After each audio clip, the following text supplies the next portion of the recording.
Well, hello there, Board Game Maniacs, and thanks for joining me for another episode of Aliens, Another Glorious Day in the Corps. It's by Gale Force 9. Incredible game. If you've been following along, you know that we're shooting by turns, but you notice this time I am using my free cam and my free cam only for this one, and the reason being is I'm still having a little bit of problems with my multiplexer. I think I'm going to have to just suck it up and save some money and buy a new one. So we just have to keep it with this like this for this turn. Sorry about this. I know everybody voted on what they wanted to see and everything, and unfortunately I have no control over that right now. So that is why we are going to do it this way for this first game. Or this, where we left off, spoiler alert, you can probably see there, but Vasquez's body is right there because the Xenomorphs managed to take her down, but luckily this is only a simulation, so she has just been kind of like immobilized for this game. So she's not going to be at this anymore. We're down from 6 to 5. This is in trouble. You can see here where we left off, we have Spunkmeyer and Gorman who are fighting. They got the swarm to work down a little bit, so this is only one alien, and this here is a swarm of 2. Let's see where else we can see what we did. Or you can see there's a pile of blips that are heading down. We had a fun shooting time with the two sentry guns to see if they would take anything out, which was really cool. And also too as well, we also have Hicks and Hudson here are still guarding that spawn point number 1 where they barricade it to be able to try and survive this next 2 rounds. But remember, yes, remember that I did say in the last video, to make this game go by a little bit faster is we are going to be drawing motion trackers to how many players are in this bug hunt. You know, this is a house rule that I decided to do just to make it a little more interesting because I found it kind of a little slow, but Vasquez is dead now, so it can't obviously be that slow. But we're going to do it this way. We are going to be drawing a motion tracker card for each one of the characters. So we'll be drawing 5 motion tracker cards for this turn. This is going to be crazy. You can see they're all ready here. And as before, I said you can see the motion trackers are up here with these spawn points. They're ready to go. Computer terminals there. We got just another room. Terminal, that's what Ripley, I forgot her name. That's what Ripley was going to do, was do that, but then, you know, I totally forgot about these alien swarms, and one's a normal swarm of 3 and the other one is what are the skulkers? Yes, they're the skulkers, and they have special traits and everything, which I did go through in the last video. And you can see here too as well, if I don't shadow it, and that is where the sentry guns stand at. A is at 150 and B is at 350. So there's going to be a couple of more stuff piling down this way for sure. Just a little side note, from now on, we're not really going to be showing much of this turn thing because we did already lap it. So because of that, this is going to set aside. We don't really need that for reference anymore, and because we're drawing the motion trackers the way we're doing it. So let's go on to the first activation. So with this first activation, it's going to be good old Spunkmeyer, and he has a hazard on his card though. And this hazard says, place on your character, each time your character activates, reveal a card. Let's get that glare out of that a bit. And it will tell me what has to happen here. And then he has drawn endurance card. Then you may recycle any number of cards from your hand. And he has a special end of activation here for getting rid of hazards. And that's what he's going to do for. I'm struggling for words here. But anyhow, we got to do this first. So let's draw an endurance card from here and see what it is, and then it's going to have to be recycled. So this is an event card. So exhaust 4 cards, that sucks. So this one is going to be recycled, which gets put underneath here, and now I have to exhaust 4 cards. 1, without looking at them, 2, 3, 4. That was kind of bad. You can see, let's grab all of these. It's kind of hard to record when you're holding the camera. I don't have a tripod, an extra tripod. Anyhow, but you can see like there's still a small stack, an easy stack to deal with for the exhaust cards. With this here card that was revealed, it gets recycled. and that means that you put it underneath the shuffle thing. I just put it underneath the bottom, right there, and we'll drop that back. So as stated before, on activation for Private Daniel Spunkmeyer, he draws an endurance card that he may recycle any number of cards from his hand. Here's our hand deck right here, but this is for all of them because I am playing all as one. And again, we're doing a little bit of house rules here, but everybody should have the rules kind of down pat by now of how we play this game. So we're just going to continue on. I may explain a couple other rules as we go along, but anyhow, for the most part, we got her down. Okay, so this is out of my hand. So Spunkmeyer, he has to draw an endurance card. So he's going to draw an endurance card. Let's hope it's not another event. Or hazard, I mean, sorry. And it's an equipment card, and this is an arc welder. This is pretty good. We're going to throw that into the deck here. We see a whole bunch of event cards and one equipment card. So now he may draw, but he's not going to do it. So now he's going to have two actions that he can do. And you can see here that he needs to do something here. So I'm thinking he's going to concentrate and shoot here first. He has his the pulse rifle, and his aim is at 6 already. So I don't know if I should take the first action to aim and then shoot, because the reason why is just because it's going to be wasting cards and everything. So I'm just going to keep it like that. So we're here. Aim is 6. So Spunkmeyer is going to take one of the marine dies, and we roll it. He's got to get a 6 or under for his first action. He's got a 5. And that means that this alien, boom, is gone. Just like that. Good shot, Spunkmeyer. And now we have to go here and drop his aim dial down to 5 from 6 to 5 because he did shoot.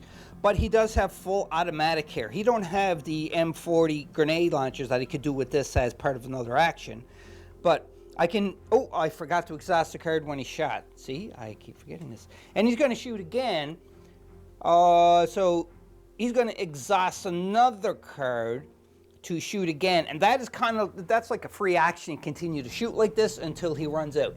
So this here is a swarm of 2 he's going to shoot. And now he's got to get a 5 or under. So let's hopefully that Spunkmeyer is still on his game here. And I get a 10. Ooh, that is bad. He totally whiffed that shot. And that ends, that was his first action, I should say. No. So Spunkmeyer, even though he missed, he still got to go down from 5 to 4. And he also got to exhaust an endurance card because I did that already. But every time you're going to have to do an endurance card. So now with Spunkmeyer over here, and he's kind of done. Is he done? He is done, but he also, end of activation, may discard 2 cards from your hand to recycle a hazard card on a marine character. Don't have to matter who it is. So he's going to recycle 2 of these. Let's get rid of the arc welder. And see, these event cards are all good. Yeah, let's just get rid of this one. We got knives, we got sharp sticks. So I'm going to exhaust these 2 to get rid of this event card from Spunkmeyer, and that ends his activation. Wording is very important in this game, I noticed, because on Spunkmeyer's card he says discard. So discard 2 cards from his hand. So they don't go into the exhaust pile, they actually go into the discard pile. My hand's in the way. But yeah, that's what he'll do, is he'll just go to the discard pile right here instead. So don't get exhausted, it just gets discarded. Just so we're aware of that. With Spunkmeyer's turn done, he is a private, so he gets to activate 1 grunt. Now, Gorman, he's classified as a grunt here. So previously I've been playing him so that nobody could activate him, like, because Daniel Spunkmeyer is a private, couldn't activate a lieutenant or what have you. So because of that, what's going to happen is that, because I've been playing that wrong kind of, so he's going to be able to activate now. So he's going to activate Gorman, and Gorman's aim is at 4, and you can see that Gorman is right here. He has a flamethrower. Now this is going to be interesting because with the flamethrower, when you shoot, you don't have to hit the square that is, like, that's containing the alien. You've seen this in the other turn too as well. So anyhow, Gorman's here. He is going to hit this square right here, which would mean it's going to burn that out, and it's going to burn this one out if anybody was in it, but nobody's there. So Gorman is going to try to get a aim of 4 for the flamethrower. This is really bad. But I think it hits on a 7, if I'm not mistaken. Exhaust 2 cards to make an attack with this weapon. Choose a space that is 2 spaces away from the character and in the line of sight. Roll for each model and token in that space with the, okay, 7 or less. So he may be down to 4, but it hits automatically on 7 or less. I just wanted to make sure that was clear. So let's go. This swarm of 2, Gorman goes. He's got an 8. So he missed. Gorman missed with the flamethrower. So his aim goes to 4. And, I was supposed to roll 2 dice, I think it is, and discard the exhaust 2 cards. No, I have to exhaust 2 cards to do that. So I should have exhausted 2 cards, so I'm just going to do that now. I did this like before, but it was so a couple of weeks ago. Anyhow, so my cards are discarded. Now he's going to take another shot, so he's going to discard yet 2 more cards. And again, this is where you can see some weapons eat up your exhaust cards. And he needs a 7 or less. Come on, Gorman. He's got a 1. Nice! So, that's the second action. So he burned 1. There's 2 there. So 1 is getting burnt out. Let's just roll. He needs a 7 or less. And he's got a 6, so burnt out again. But that still only counts as 1 aim dial taken off of Gorman. So Gorman essentially just wiped out this whole swarm, just like that. Kaboom! And that is the end of Gorman's activation. So now we're going on to Ripley here. And Ripley, she has an on activation, recycle 2 endurance cards and draw 1 card. That's what we have to do. So recycle 2 endurance cards. So there's 1 recycled. There's 2. They go at the bottom of this deck, and I got to draw 1. And this is an equipment card. Not too bad. We'll put that in her hand. It's a M4 helmet. Nicely done, Ripley. For Ripley, you can see that she has a swarm of 4 skulkers, and she also has a swarm of 4 normal xenomorphs. You know, these skulkers, what's special about them? They have a speed of 7. If an alien skulker cannot attack this turn, it will move to be out of line of sight of all characters. Then stay out of sight while it moves. If an alien skulker started its movement out of line of sight of a character, they cannot use defensive fire against it. Ooh, that's pretty bad. Well, it's cool, but I mean like bad for the characters. So if he starts out of line of sight of a character, you can see Ripley's right there. Then like the defensive fire can't be used. It's like he's sneaking up underneath the grates or on top of the ceiling or coming out of the walls. We don't know. But in either case, and also too as well, like the skull, I'm still getting used to these skulkers and everything, so just bear with me here. And for the skulker too as well, if it can attack in its turn, it will move to be out of line of sight. So instead of attacking, it will move. But if it's in line of sight, which he's right next to Ripley, so obviously he's going to attack on his turn. So anyhow, Ripley is going to attack, so let's try to get rid of these skulkers first. I think is probably the best thing to do. There's a lot of aliens there, and there's no defensive fire. That's going to help Ripley. So Ripley'd be silly if she stayed there. I think she needs to get the heck out of Dodge instead of just staying there, because the skulker, like that's 2 huge swarms that are going to attack her. So I think what Ripley is going to do instead, she has a speed of 5. Ripley has 5. That's right. So she is going to go 1. Nope. So remember, the same rules apply here, so that if Ripley or anybody moves in an adjacent square to a xenomorph, they have to stop. If they start their turn and move into it. So Ripley would have to go, like, because she was here, just the squares are kind of hard to, anyhow, they're against the wall. So Ripley was here. She would have to go 1 to be outside of them to be able to stop her. 2, 3, 4, where the door is. Whoops, the sculptor's coming out. And then she's going to do another one, and that is moving out here. So she's going to go 1, 2, 3. 1, 2, 3. She's giving herself a little bit of distance here so that when they come here, skulkers are going to be in trouble. So that is Ripley's turn to activation. She has a passive ability, which she's not going to do. And she's a civvy, so she cannot get anybody to activate any grunts. So because of that, we have to go on and activate all the other grunts now. Just watch the video again, just to recap onto this. And there was enough room. I kind of moved her here, but she would have went this way. So she was always 1 square away. I did check the rules for that, and it is exactly that, that if you enter a square adjacent to a xenomorph, you stop your movement. But you can move outside of a square. So if you start like Ripley did here, move that way, she's fine. But if she went here and into another space, then she would have had to have stopped. But anyhow, just so we're all on the same page, we're all clarity, now we're going to activate another grunt. And the only 2 left to activate is Hudson and Hicks. They were kind of camping out a little bit for the, right there, that barricade. So I think what Hudson and Hicks is going to do is Hicks is going to activate first. So let's put Hicks's, he's activating. So 1, no, he was here. So he's going to go 1, 2, 3, 4. You know, with him here, he's a space away from the barricade, and also he is in front of the door, so that door is open. And the reason why he's here is because when this door opens, from them coming out, he's going to have line of sight and be able to shoot them. So he's going to be able to help Ripley with her defensive fire.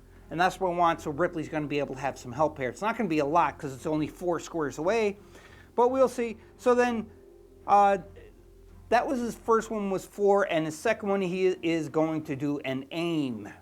So Hudson is going from, Hicks is going from 6 to 7. And the reason why, because he's expecting that there are going to be some horrible xenomorphs that are going to be coming in here. So that is his activations, and we're on to Hudson. Last one, he's kind of trying to do the same thing. Remember, this door is open, but he can't stand in the same square, and you don't want to go near. So maybe he should try to stay behind for this barricade. So he's going to rest then. He's going to stay where he is, and he's going to stay where he is and rest. I'm not even looking through that viewfinder, sorry. So 2 actions of resting. We're going to take up, he's a grunt, so he can't grab a card 2. So that's 1, 2, 3 for resting for the first one. Second action, you're going to do a rest again. 1, 2, 3. I grabbed too many there. Alrighty, and then these go in here underneath. And that is it for all of the heroes' turn. We are done of the Marine phase. You can see the cards, so I keep them beside me just for help, quick reference. Pass, active, blah, blah, blah. And then it's the alien phase. So activate aliens first. This is going to be a lot of fun. Let's go check this out. For the aliens activation, we have some aliens you can see here, and that is it for the aliens. The rest is all blip. So let's see what's going to happen here. So we're going to activate the Skulker first because this swarm is the closest to the characters and which way you have to move out. So alien Skulkers have a speed of 8. They are a swarm of, speed of 7, sorry, swarm of 4.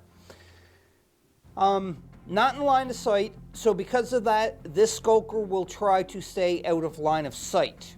Or Skulkers, I should say. But this door is closed, so that Skulker don't really see that Ripley is there. So Skulkers are going to move first. They move a speed, like I said, of 7. 1, 2, 3, 4, 5. They can get right up to Ripley. But Hudson is here too. Where's Hudson? Yeah, Hudson is right there too as well. So I think the Skulkers are going to get closer to Hudson because Hudson got the door open too as well. And these Skulkers can see both. So you can see Hudson is there. I just had to move in. The Skulkers are there. So they are attacking through the door. And so it's a swarm of 4. So we have to add a plus 1 to the for the defensive. This is going to be bad. So first, Hudson is going, I keep hitting my mic, sorry about that. Hudson is going to try to hit these first, and he has his M4 1A pulse rifle, equipping nothing else. So remember, he knew this. He got up to an aim of 7. So that's a 2. He definitely hit 1. So that 4 goes down to 3. I'm sorry, everybody. There we go. 4 goes down to 3. So he can't, Hudson can't do automatic fire when you were doing the defensive fire. So he was able to hit 1 anyhow. So now Ripley is 4 squares away. You can see here, 1, 2, 3, 4. So Ripley can shoot 2 as well. So Ripley's right now is at 7. So I'm going to drop her down to 6 because she's going to take a shot. She has her grenades now too as well. So this may turn out to be very, very, very awesome to do. So Ripley is going to shoot first. She needs to get a 6 or lower. Let's just roll it here in this one. Defensive fire. That is a 5. So she dropped that swarm from 3 to 2. And the swarmer's like, oh, what's behind me? Skulker's turned around. Hello? So that was defensive fire for Ripley. Now, she has her grenades onto her, but this here is a defensive fire, so I don't think she can use her grenades in this, because exhaust occurred when you take an action with this weapon. After you take an action with this weapon, you may take an additional attack action using a grenade weapon equipped on this character. So Ripley can do that, but first I forgot to exhaust the card from where she took a shot. So I just did that. So now Ripley, according to what the card says, that she can use her grenade weapon. So this grenade weapon, discard this card to make an attack with this weapon. Choose the space that is within 4 spaces of the character in a line of sight. Roll for each model and token in that space and within 1 space of it. This weapon always hits on a 6 or less. So she's definitely 4 spaces. She hits it here, then Hicks is going to be okay. So she is going to discard the grenades to do it, and it hits on a 6 or less, and it's 1 space away. So remember, wording, discard, that gets discarded. So 6 or less, and there's 2 swarms. 3, that's 1. 1 more left. Oh, she misses with that grenade. But Hicks only got to contend with 1 skulker here, you can see. Not that many, because Ripley just saved his ass. Thank you, Ripley, for that. You are awesome. We still have the other swarm of xenomorphs of 4 to move to as well, and they move 6. So they're pretty much doing the same pathway. So, my big hands in the way. Sorry, everybody. 1, 2, 3, 4, 5. That door is open. So because of that, Hicks can't shoot through the alien, but actually the alien would have to move out here. The xenomorph swarm would have to move out here. And now you can see that Ripley has defensive fire, and Hicks would have defensive fire because, actually no, because Hicks can't shoot because that alien, as far as I know, he can't shoot an alien that is past another alien. So it's just going to be Ripley that is going to shoot, but that's only for attacking for defensive fire. So she don't even have to shoot because he didn't attack anybody, that alien. So that alien is just there. But now, oh, I totally forgot. There was one that Hicks still had to deal with. So Hicks got to do his defensive roll first. So Hicks's defense is 4. I almost screwed this up. So let's take this. So Hicks got to defend against this skulker by rolling a 4 or under. If he rolls under and gets a 1, then he automatically takes his knife out and just sticks it in the skull of the xenomorph. Get a 1, baby. Get a 1. I got a 1. Hicks got a 1 because he is specially trained. Yay! That skulker is gone because Hicks just sunk the blade of his knife just right into the head. That's an awesome, awesome cinematic view. Yay! With that, that ends all of the activations for this turn for all of the hero characters. Now we're on, well, the aliens obviously went, and now it's the blips that have to activate. You go for the blips that are closest and work your way out. So, sorry, just move my camera. You can see there's no blips that are down here, but we are going to get some more sentry action going on here. This is awesome. All right, so these 3 are in the same quadrant here, the same quadrant, so they are going to move 5. Whoops. So since they move 5, this one here, oh, that door is open now, so it moves up 1.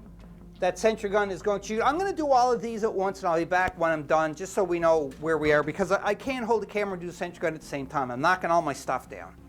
You can see all the blips that were at that door are gone, except for this quadrant, which I did not move yet.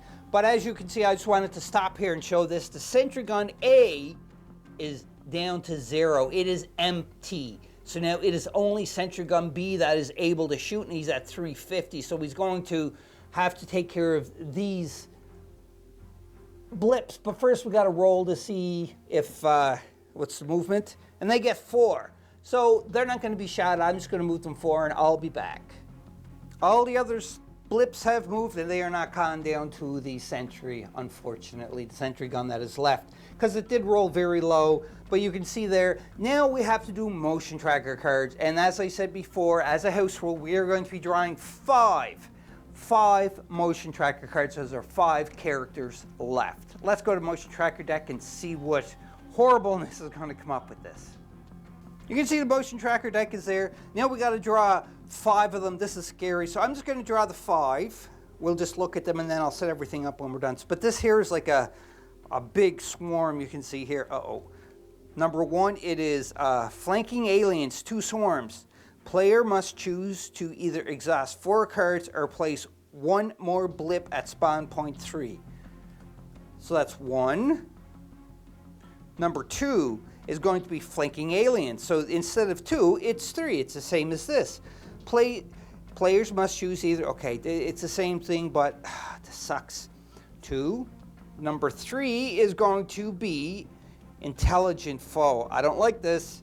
If there is 1 or more hazard cards in the discard pile, randomly select 1 card and shuffle it back into the exhaust pile. Okay, we'll do this too, but anyhow, that's 3. We got to get the next one. And this here was another high priority one, flanking aliens. Another one, it's on spawn point 3 with 2. We've seen this before. Now this is going to be the last one for this round.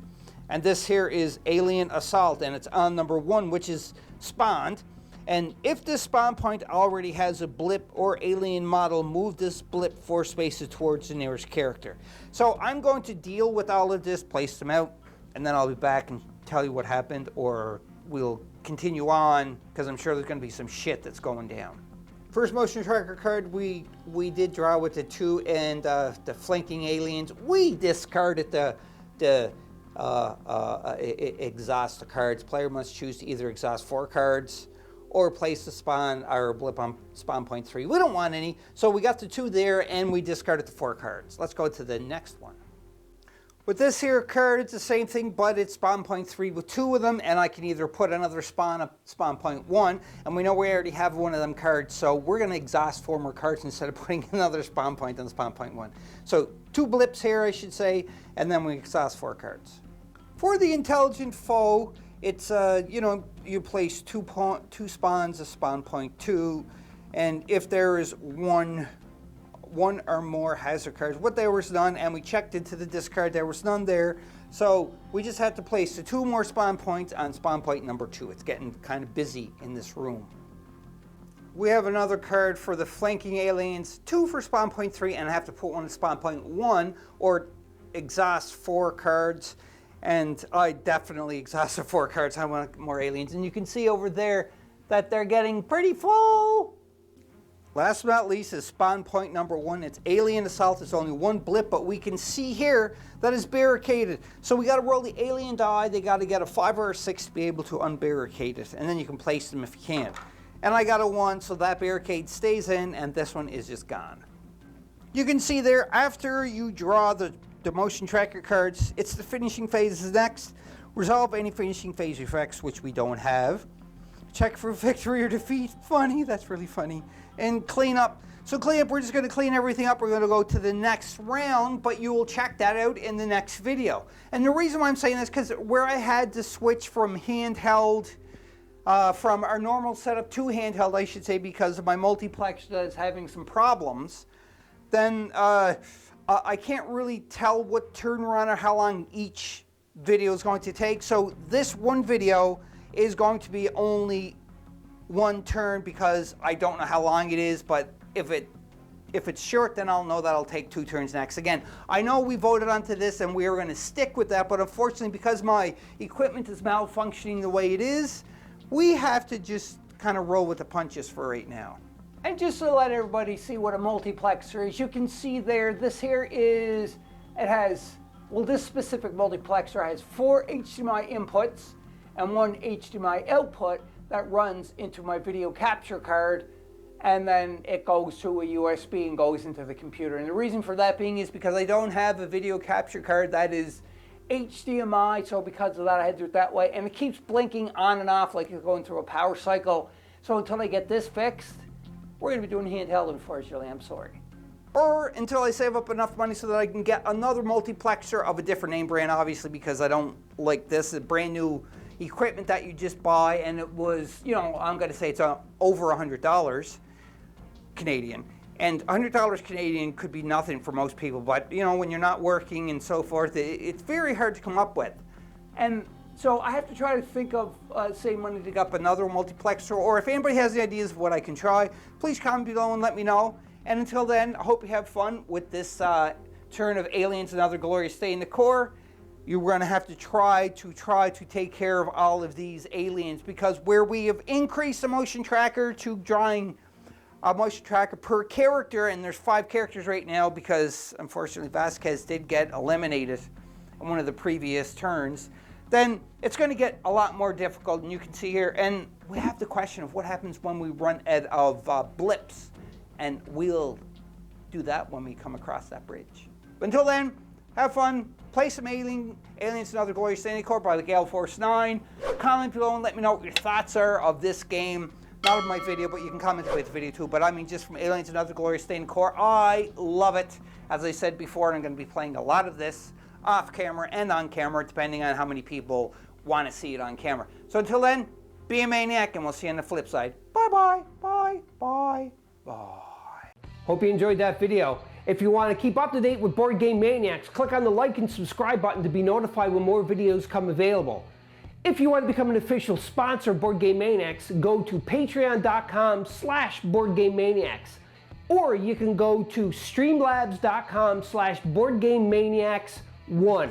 That's right, and you can donate to help keep the lights on, keep food in our bellies, and play more games. We'll purchase more games, more equipment to make Board Game Maniacs evolve and get bigger and larger. Because of you, the viewers, I thank you from the bottom of my toes to the top of my head for all of your support. And until next time, Board Game Maniacs, be a maniac.